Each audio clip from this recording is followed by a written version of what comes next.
Here we go again. We're inching our way closer to Graham, Knowlton.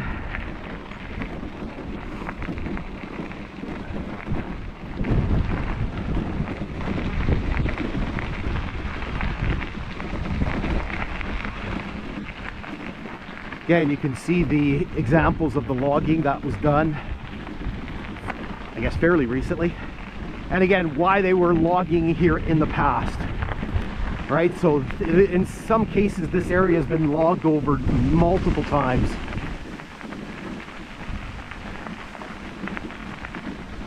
You can see the remaining stands of poplar, and you can see the slash piles.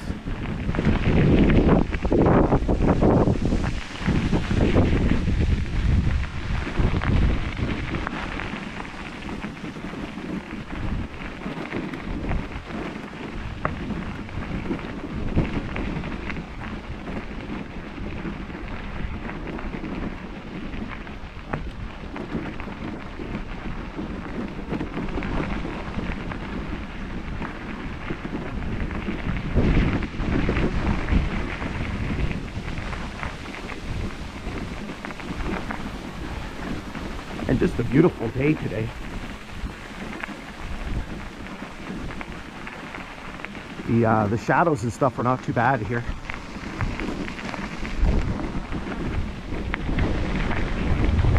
Okay, let's zip you ahead here. So just enjoy the scenery.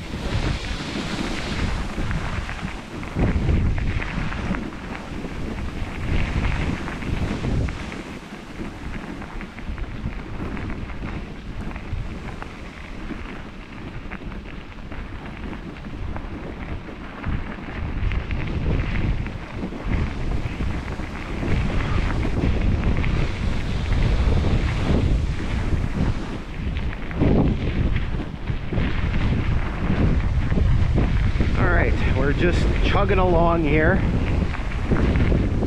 That breeze is very nice.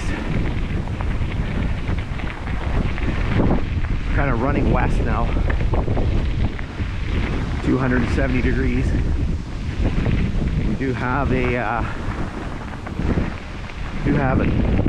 one telegraph pole with some signage on it coming up here momentarily.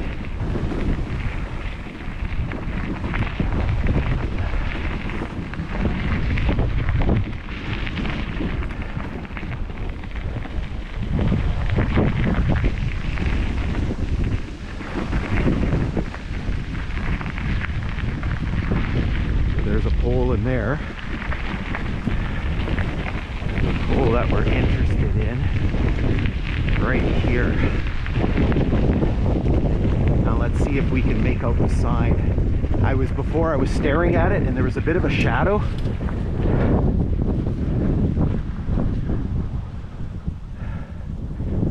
I don't know what that says. It's hard to see.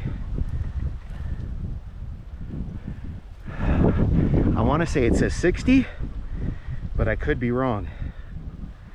All right, let's give you the zoomed in view.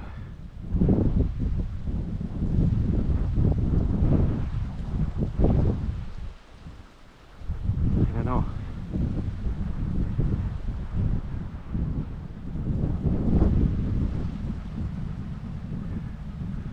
I want to say it says 60 cars. So again, if you don't know what these are, I didn't know what these were until last year. So in the days before radios, what they would do is they would mark the car lengths on the poles heading out from the siding, right? So you'd see these basically on both sides of the siding, and they would be marked in 10-car intervals. And so again, in the days before radios, the locomotive crew would be able to tell how far they were out from the siding, right? 60 car, 70 car, 80 car. And so depending on how many cars you had, you knew when you cleared the siding. Now these were set up at, there was an interval between them. I don't remember how far the interval is. So maybe when I get home, there's some other spots where they're closer, where you got them like sequentially, and I was able to figure out how much distance is between each car length, each tens of car lengths. And so maybe I'll be able to get a little bit better idea of what exactly that number is. Again, I want to say it's 60, but it's a little tough to read. Okay. Oh, jeez. The wind in my face is nice, but okay. So next point of interest right here. We're gonna have to do the same thing. We're gonna have to pause. I'm gonna have to do voiceover because I don't have all of my information. I know that there was a crazy lot of information about this spur. So this was a logging spur, a fairly large one, about 2,600 feet or so at one point.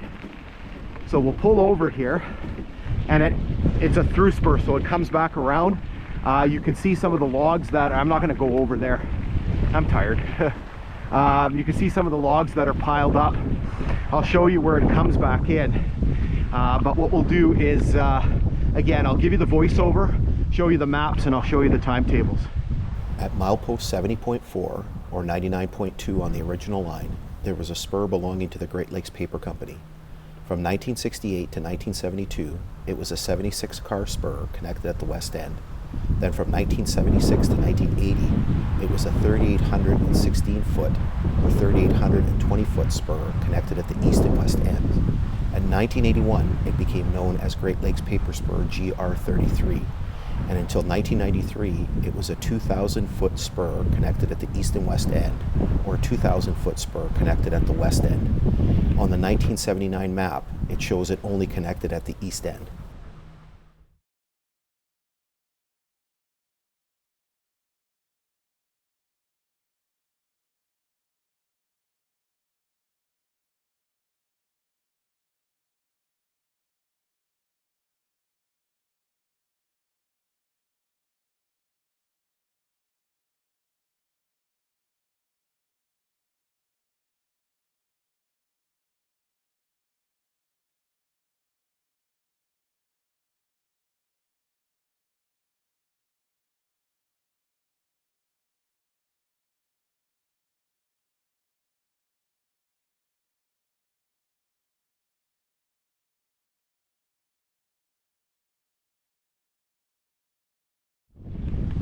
All right, let's hold up here for a second, check the battery, and then we're almost in Graham.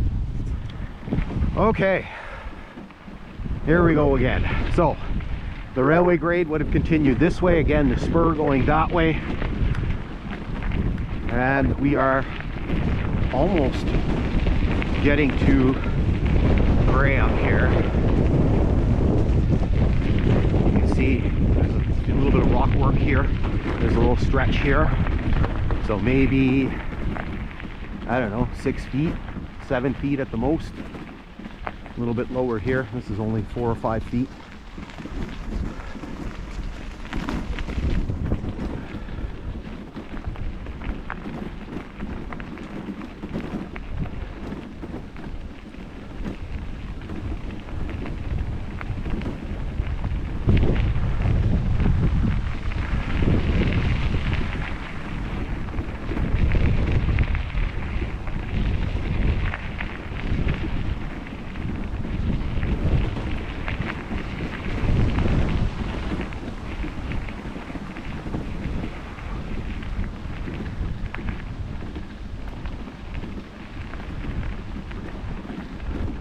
And just an absolutely beautiful day.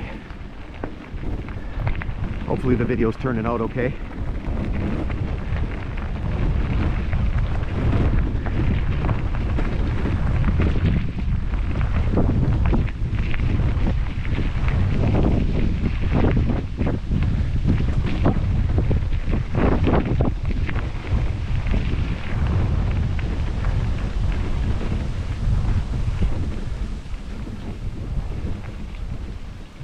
Okay, so we're getting into another rock cut here, and I'm pretty sure I did pre-record this one. Yeah, I made a mark. Okay, so we'll scoot ahead here, and I'll meet you on the other side. All right, here we go through the rock cut here. So you can see it starts off here, kind of low. It's not a particularly high cut. Again, you can see the issues with the sun, right? So this side, the north side is illuminated and the south side is all in shade. That part there probably 8 feet, 9 feet. I'm positive when I came through here last year they must have fixed this up, because I remember driving through some big puddles and there were branches and such, and dogs getting some more water. So here again, probably 8 feet maybe.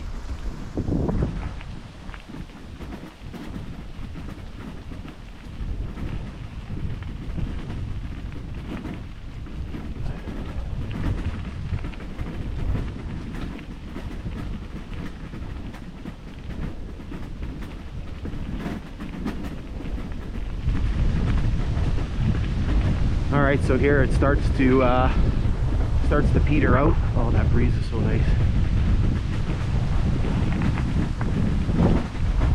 Okay, so let's hold up here, and then Graham is just ahead.